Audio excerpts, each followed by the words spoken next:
Bom, o tema da palestra de hoje é um tema que sempre muito me interessou, desde sempre, porque não conseguia entender, assim, se Deus é amor, né? O que é o mal, que está tão entranhado em tudo quanto é lugar, por que tanto mal? E essa pergunta no Livro dos Espíritos também nunca me foi muito clara, né? A resposta, né? A pergunta é bem clara. Então eu resolvi sempre estudar a respeito, até a fundo, para entender esse processo todo daí. O mal e a ignorância, né? A pergunta é: todos os espíritos passam pela fieira do mal para chegar ao bem? Então, Allan Kardec pergunta se todo mundo tem que passar pelo mal para chegar ao bem. O processo evolutivo é assim mesmo? E aí os espíritos respondem: pela fieira do mal, não. Pela fieira da ignorância. Próximo slide. Porque a gente tem isso na cabeça, né? A dualidade bem e mal. A gente foi ensinado, né? A maioria das religiões humanas diz que na natureza tem uma força positiva, o bem, e uma força negativa, que é o mal, né? E o mal é retratado como Satanás, o deus do mal, né? Tem o deus do bem e o deus do mal. O Sauron, no livro O Senhor dos Anéis, é a representação do mal. Baal, o deus pagão que existia lá no Oriente Médio, era retratado como um deus evidentemente malvado, um vilão. Seria um contraponto universal a Deus, que seria o Deus do bem. Isso foi incutido na nossa cabeça, que existia o bem, existia o mal, existiam os dois, e eles brigavam. E assim a gente sempre aprendeu. A teoria materialista foi nesse âmbito aí, né? E se aproveitou dessa ideia, né? Que os cristãos diziam que se Deus é toda bondade, e Deus é onipresente em tudo, e se o mal existe, então Deus existiria onde tem o mal, então Deus é mal também? Então, por conclusão, ou Deus é mal, ou ele não poderia existir. E isso, se vocês verem a teoria materialista até hoje, você vai encontrar esse paradoxo aí. Epicuro formulou lá na Grécia Antiga, dizendo assim: está tudo errado, não tem Deus nenhum, é tudo mentira isso aí que vocês estão falando. Por quê? Porque não dá, né? Logicamente, se existe o mal, e se Deus está em tudo, então Deus tá dentro do mal, o mal é Deus. Né? E o que esses espíritos fazem? Os espíritos, através da doutrina espírita, esclareceram que o mal, como força da natureza, não existe. Ele não existe como força. O mal é a ausência do bem, ou a imperfeição. O mal não tem existência substancial própria, então não tem um Deus do mal. O mal não existe como uma força, né? Eu vou movimentar as forças do mal aqui, vou carregar elas para fazer alguma coisa. Não é assim que funciona.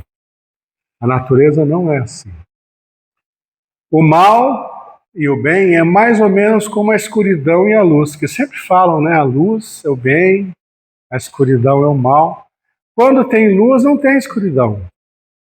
Quando tem escuridão é porque não tem luz. A escuridão em si, ela não existe. Interessante isso, né? Sendo o mal inexistente, Deus é toda bondade, é onipresente e a sua bondade a tudo permeia. Por quê? Porque o mal não existe. E aí Deus existe e permeia tudo. Então o mal como ignorância. Para Emmanuel, o mal é a ignorância das leis divinas, agindo como furna de sombras que gera sofrimento, inveja e discórdia. Na perspectiva espírita, a maldade é um comportamento infeliz derivado da falta de entendimento. Porque como nós somos criados simples e ignorantes, como espíritos, e no processo evolutivo Deus fez dessa maneira porque se ele criasse uns espíritos com alguma perfeição, que a ele seria permitido, os espíritos não seriam nada mais que ou cópias dele, ou robôs teleguiados por predicados que ele inseriria no espírito no momento da criação. Então nós nascemos absolutamente isentos de qualquer predicado, e durante o processo evolutivo é que nós vamos adquirindo nossos predicados por nossa própria boa vontade ou não. Portanto, somos livres para permanecer na ignorância, quanto tempo a gente quiser. E por isso que nós penamos tanto, porque nós sempre enveredamos invariavelmente por diversos caminhos que nunca são os perfeitos. E a nossa ignorância que nos leva a esse ponto. O mal na natureza. As pessoas dizem, não, o mal está na natureza. Né? Os animais são maus? Os animais não são maus ou cruéis, porque eles agem por instinto de sobrevivência, caça, defesa, eles não têm intenção de causar sofrimento a ninguém. Não são maus. Nenhum animal é mau. Eles não têm, não conhecem, não têm a menor ideia do que seja o mal. O negócio deles é a sobrevivência. Quando nós estávamos encarnando no reino dos animais, nós, como todos os outros animais, obedecíamos ao imperativo instintivo para uma adaptação e aprendizado. Nada além disso. Sobrevivência da espécie do nosso mundo físico. Nada de animais ruins, animais bons. Né? E os desastres naturais? Também não são mal. Por quê? Porque os fenômenos naturais, terremotos, inundações, são processos da dinâmica da Terra e não possuem intenção moral e ética. Não, aquela tempestade ela veio para nos destruir, não. A tempestade vem porque ela tem que vir. Informam-se as massas da natureza, ela vem e chove, ela não é uma tempestade do mal, inundação do mal. Nós sofremos as intempéries e as condições do nosso mundo físico porque são desafios à nossa inteligência. É por isso que nós estamos aqui encarnados. Sofremos as consequências da natureza, que às vezes destrói o que nós fazemos, às vezes constrói outros mundos, reconstrói a nossa natureza, e nós somos obrigados, assim como todos os animais e as plantas, a nos adaptarmos a uma condição natural. A natureza não tem nenhuma. Então, a rogativa de Jesus, que é muito interessante, essa aqui, todo dia, né, quando a gente reza o Pai Nosso, está lá. Não nos deixeis cair em tentação, mas livrai-nos do mal. Amém. Então, quando a gente geralmente pronuncia essa frase na oração, a gente imagina que Jesus pede a Deus que nos livre dos males do mundo, né?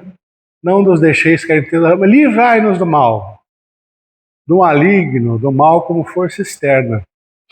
O caso é que a palavra mais da frase é a corroboração da frase inicial, em que a rogativa é de que não nos deixeis cair em tentação. Sendo assim, o mal que roga Jesus que nos livre não é o mal alheio, mas o nosso mal, que nos faz cair em tentação. Porque não tivéssemos a maldade dentro de nós, jamais cairíamos em tentação nenhuma. Né? Se você é um espírito perfeito e você nem tem nenhuma tendência negativa a mais, você não é sujeito a nenhum tipo de tentação. Jesus, quando encarnou aqui para nos deixar uma lição, ele era imune às tentações. E uma das primeiras coisas que tem lá no Evangelho, um dos primeiros atos de Jesus, né, que tem lá quando começa a pregação, é uma parábola onde ele vai para o deserto e é tentado no deserto. E Satanás tenta ele de vários modos, né? Tem essa parábola e ele refuta tudo, né? Porque ele é imune. A parábola visava dizer, as pessoas que começavam a ler o Evangelho, que Jesus era imune às tentações pela perfeição que tinha. Então, quando a gente pede e deixou na oração, Que não deixeis cair em tentação, mas livrai-nos do mal. Que mal é esse? É o nosso interno. Nos ajude a livrar do nosso mal. E as implicações que essa frase tem são muito grandes. Porque o que precisa acontecer para que a gente se livre do nosso mal? É a vida inteira para isso, né? Encarnações e encarnações que nós vamos seguindo para conseguir nos livrar do nosso próprio mal. Como Deus nos livraria do nosso mal? Então, como fomos criados por Deus simples e ignorantes, galgando os milênios através do processo evolutivo, de reencarnação em reencarnação, inicialmente reencarnando e evoluindo em reinos inferiores da natureza, sujeitos às leis do instinto, como eu falei, né? E depois alcançando a racionalidade da humanidade, em um dado ponto, estamos nela sujeitos às leis de causa e efeito. A partir do ponto que a gente começa a reencarnar como humano, nós temos uma diferença para todos os outros nossos irmãos da escala evolutiva inferior. Nós temos racionalidade para poder escolher o que nós queremos fazer, como devemos agir, e somos livres para tanto. Né? Estamos nela sujeitos, e a lei de causa e efeito, ela relativamente limita nossas experiências em provas para oferir nossa evolução e em expiações derivadas dos nossos erros do mal. Então nós estamos aqui num planeta onde temos provas, nós temos que provar, nos provar que somos inteligentes e adquirimos aquela experiência, passamos por aquela prova, né, passamos por aqueles problemas, porque a nossa vida é um encadeamento de problemas. Já notaram? Acho que já, né? Quando termina um problema, o que acontece? Outro está chegando.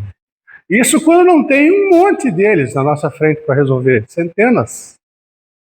E isso é uma coisa interessante, né? Porque se a vida é só assim, então o negócio é esse, o negócio é esse.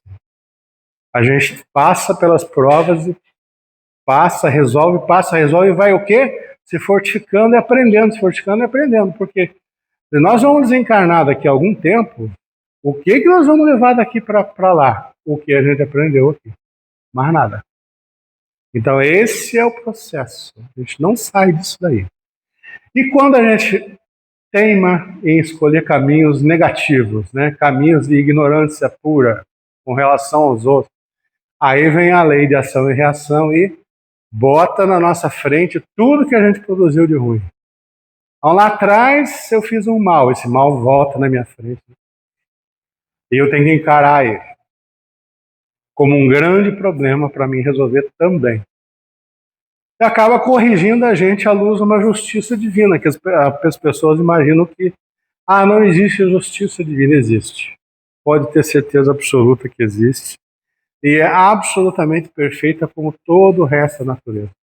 Então não adianta as pessoas imaginarem, fulano está se dando bem aqui, ali, lá. Deixa eles.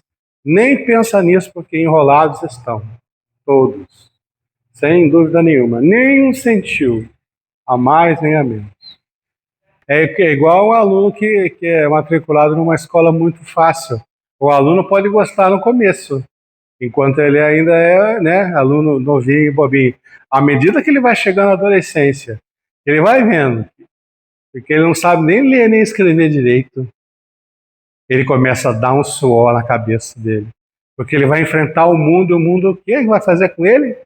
Não vai ter nem onde trabalhar, nem nada, por quê? Porque é ignorante. Não adianta, né? E no processo do espírito é o que a Márcia falou.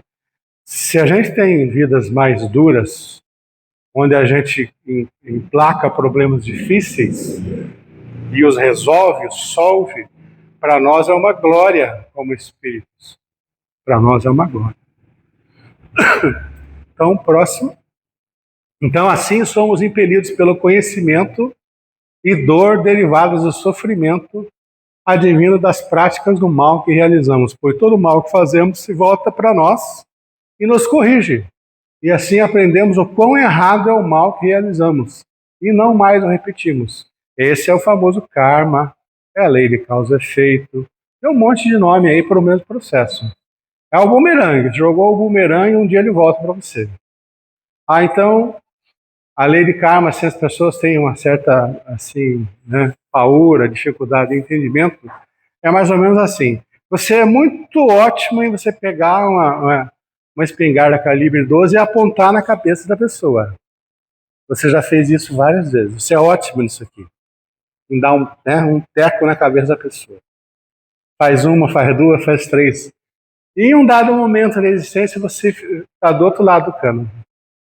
Porque a nossa existência é infinita. Nós temos múltiplas e múltiplas reencarnações. Então, se você é muito bom em atirar na cabeça dos outros, cuidado. Um dia a tua cabeça vai estar na frente da arma de alguém. É isso, esse é que é o processo que faz. A correção nossas teimosias na ignorância, né? E é assim que naturalmente, pela soberana lei de justiça, que Deus nos livra de nosso mal, pelo aprendizado. Porque um dia, se eu sofrer o mal, invariavelmente eu mudo o meu comportamento em relação àquilo ali. Dificilmente alguém que sofre por um processo de dor intensa causado por outros que façam a ele, né? Ele vai querer colocar aquilo e repetir isso aí com outras pessoas. A cabeça da pessoa muda com relação a isso. Ela aprende que aquilo ali, que ela sofreu é muito ruim e ela não quer que ninguém sofra, ela não quer fazer ninguém sofrer aquilo ali. Mas é uma coisa que às vezes demora milênios para a gente aprender. Eu falo assim de forma, né, simples, mas às vezes para nós é muito difícil. Porque a gente tem uma tendência de egoísmo e orgulho que não deixa a gente acatar facilmente a ideia de que a gente tem que ser bom para com todo mundo. Egoísmo e orgulho. Esses são os pilares da nossa inferioridade moral. São derivados do nosso primitivismo animal. Por quê? Porque a gente vem encarnando lá no reino animal e lá o egoísmo e o orgulho, ele é importante para os animais. Por quê? Porque ele faz parte do instinto de conservação.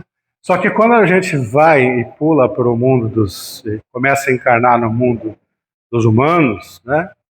Esse instinto de conservação exagerado fica conosco. Eu tinha um amigo que era um amigo assim extremamente milionário. Eu trabalhava com ele. E ele realmente era muito miliardário. E era engraçado porque às vezes a gente saía no centro do Rio de Janeiro, ele queria comprar alguma coisa por ali, uma pecinha, um fio, um adaptador de telefone. E a gente lá no Rio de Janeiro tem um monte de camelô, ele ia nos camelôs junto comigo, eu ia com ele almoçava e tal. E lá o camelô falava assim, não, esse adaptador aqui é R$20. Ele, que R$20 o quê? Eu dou 5. E ficava ali, 5, 10 minutos, 15 minutos, eles olhando ele regateando com o camelô. Qual o sentido disso para ele? O que tinha na cabeça dele? Porque ele tinha milhões e milhões e milhões e milhões e milhões, não era pouco. Ele era um desequilibrado, ele achava que aquele dinheiro que ele ia ganhar ali era muito importante para ele. Que ele precisava daquele dinheiro. É um instinto de conservação exagerado que a gente tem com relação aos bens materiais. Então é um obstáculo ao progresso moral, gera desequilíbrio, discórdia e sofrimento, devendo ser combatido através da caridade e da humildade, que é o que a gente está num processo de aprendizado agora. Na nossa reforma íntima e evolução espiritual depende da gente vencer esses dois problemas que a gente tem, egoísmo e orgulho. Próximo. E o que é o nosso mal para os espíritos superiores ou puros? Os espíritos superiores são nossos irmãos que ascenderam evolutivamente, vencendo a si mesmos, não possuindo traço de egoísmo e orgulho. Então eles são irmãos mais velhos, alguns deles têm 1 bilhão de anos na nossa frente de evolução, já perdeu tudo o que podia de materialidade, eles não têm, eles são imunes a egoísmo e orgulho, né? Ou eles são muito mais velhos ou são muito mais rápidos, né? Tem isso também. É até difícil de assim acreditar e pensar, Mas tem gente que tem a nossa idade evolutiva e já é um espírito quase puro. E aí isso me dá uma vergonha miserável, né? Porque como é que pode? Por que ele foi lá para frente ou não? Porque eu me apeguei e ele não. Eu me apeguei à minha personalidade e ele não. Ele destruiu a personalidade dele. Porque o egoísmo e o orgulho estão entranhados na nossa personalidade.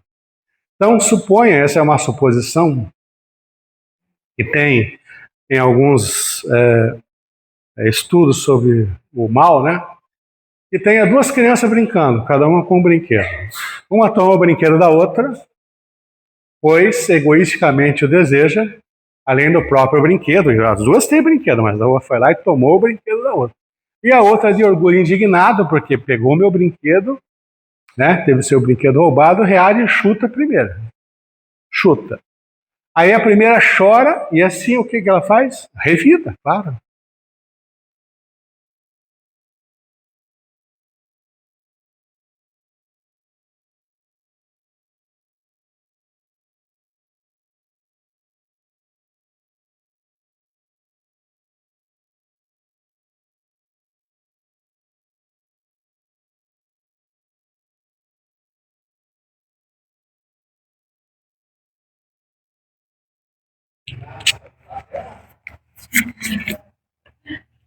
Obrigado. Essas crianças são partidárias de Satã? A criança que iniciou a briga deve ser arrochada do inferno. Não, a criança que iniciou a briga não. A criança que exigiu a devolução do brinquedo é por demais egoísta e orgulhosa e é ela que deve ir para o inferno? Qual das duas? Hã? Nada disso, né? Nós somos adultos e temos duas crianças brigando ali. Então, na verdade, acalmamos as crianças e dizemos: tadinhas, são tão crianças ainda, né? Tem muito a aprender sobre partilhar os bens, dividir brincadeiras, serem amigas e humildes entre si. Essa é a visão dos espíritos superiores sobre nós. Há exatamente a perspectiva deles sobre nós. Nada mais além disso. O mal todo que nós praticamos é uma ignorância, mas não é ignorância de conhecimento, que a gente imagina, a pessoa é ignorante por conhecimento, é ignorante por inteligência, falta de inteligência. Não. É uma ignorância do bem advinda da infantilidade que nós estamos ainda inseridos. Nós somos ignorantes porque nós somos infantis ainda. Então, no combate à ignorância, que é o que Jesus nos deixou a lição, não situeis a lâmpada sob o alqueire, advertindo-os o mestre, convocando-os ao ministério permanente da luz. Esse é um trecho de um livro de Emmanuel, né? Segundo cremos, pretendia o Cristo convidar-nos à caridade incessante para que as sombras não nos senhoreiem a vida. É que a ignorância, por denso manto de sombras, estende-se no mundo em quase todas as direções. Ignorância que transforma o raciocínio em instrumento de crueldade e converte o coração em vaso de fanatismo.